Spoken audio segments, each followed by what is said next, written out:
জনাব তারেক রহমানের দিক নির্দেশনায় 16 বছর ধরে লড়াই করে সংগ্রাম করে জীবন দিয়ে খুন গুম মোকাবেলা করে হামলা মামলা নির্যাতন সহ্য করে আমরা জুলাই আগস্ট মাসের প্রেক্ষাপট আমরা তৈরি করেছিলাম।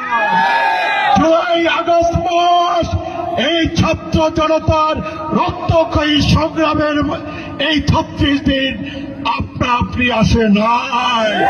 গত 16 বছর ধরে দেশ নেত্রী বেগম খালেদা জিয়াকে সামনে নিয়ে, জনাব তারেক রহমানকে সামনে নিয়ে গণতন্ত্র কায়েমের জন্য, ভোটের অধিকার ফেরত আনবার জন্য, নির্যাতন বন্ধের জন্য আমরা জীবন দিয়ে, আমরা রক্ত দিয়ে, আমরা নির্যাতন ভোগ করে যেই লড়াই সংগ্রাম আমরা করেছিলাম, সেই লড়াই সংগ্রামের পথ ধরে প্রেক্ষাপটে পাটাতনের উপর দাঁড়িয়ে এই জুলাই আগস্টের 36 দিনে ছাত্র জনতা অভ্যুত্থান করে ওই ফ্যাসিস্ট শাসক, স্বৈর শাসক শেখ হাসিনাকে বাংলাদেশ থেকে পালিয়ে যেতে বাধ্য করেছে।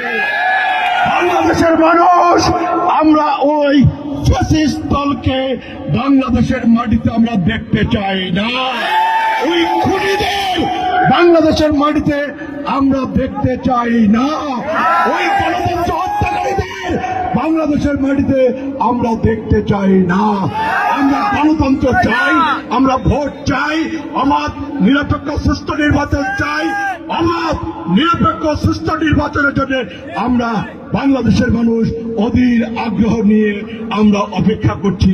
আমরা আশা করি ডক্টর মোহাম্মদ ইউনূসের নেতৃত্বে আমাদের সমর্থন পুষ্ট জুলাই আগস্টের রক্তক্ষয়ী অভ্যুত্থানের মধ্য দিয়ে গঠিত ডক্টর মোহাম্মদ ইউনূসের নেতৃত্বে অন্তর্বর্তীকালীন সরকার প্রয়োজনীয় সংস্কার স্বল্পতম সময়ের মধ্যে শেষ করে বাংলাদেশে অবাধ নিরপেক্ষ সুস্থ নির্বাচন অনুষ্ঠানের ব্যবস্থা করবেন সেই আশা পোষণ করে আপনাদের সবাইকে নির্বাচনের আগে, নির্বাচনের পরে সজাগ থাকবেন, সতর্ক থাকবেন। দলকে রক্ষা করতে হবে, দলকে হেফাজত করতে হবে, দেশকে রক্ষা করতে হবে, দেশকে হেফাজত করতে হবে এবং আগামী নির্বাচনে আমাদের প্রিয় দল বিএনপি সে দলকে রাষ্ট্র পরিচালনায় ক্ষমতায় অধিষ্ঠিত করতে হবে, তাই না? আপনাদের সবাইকে ধন্যবাদ দিয়ে আমার বক্তব্য শেষ করলাম। আল্লাহ হাফেজ।